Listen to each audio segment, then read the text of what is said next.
Hi, ஆரோக்கியமான கற்பூரவள்ளி இலை பக்கோடா எப்படி செய்யலான்னு பார்க்கலாமா? 20 கற்பூரவள்ளி இலையை நல்லா கழுவிட்டு இந்த மாதிரி பொடியாக நறுக்கிக்கோங்க. இது கூடவே 1 கப் கடலை மாவு, 1/4 கப் அரிசி மாவு, கூடவே 2 பெரிய வெங்காயம், 3 பச்சை மிளகாய், 2 கொத்து கறிவேப்பிலை, கொஞ்சமாக மல்லி இலை, இதையும் பொடியாக கட் பண்ணி சேர்த்துக்கோங்க. இது கூடவே 1 டீஸ்பூன் சீரகம், 1 டீஸ்பூன் மிளகாய்த்தூள், பக்கோடாக்கு தேவையான அளவு உப்பு, இதையும் சேர்த்துட்டு நல்லா கலந்துட்டு கூடவே கொஞ்சம் கொஞ்சமாக தண்ணி சேர்த்து இதை பக்கோடா மாவு பதத்துக்கு பிசைஞ்சு எடுத்துக்கோங்க. ஸ்டவ் ஆன் பண்ணி கடாயில் தேவையான அளவு எண்ணெயை நல்லா சூடு பண்ணிவிட்டு எண்ணெய் காஞ்சதுமே இதில் நம்ம ரெடி பண்ணி வச்சுருக்கிற மாவை கொஞ்சம் கொஞ்சமாக கிள்ளி சேர்த்துக்கோங்க.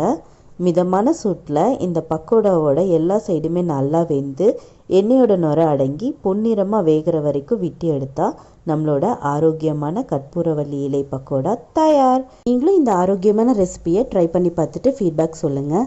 தேங்க்யூ.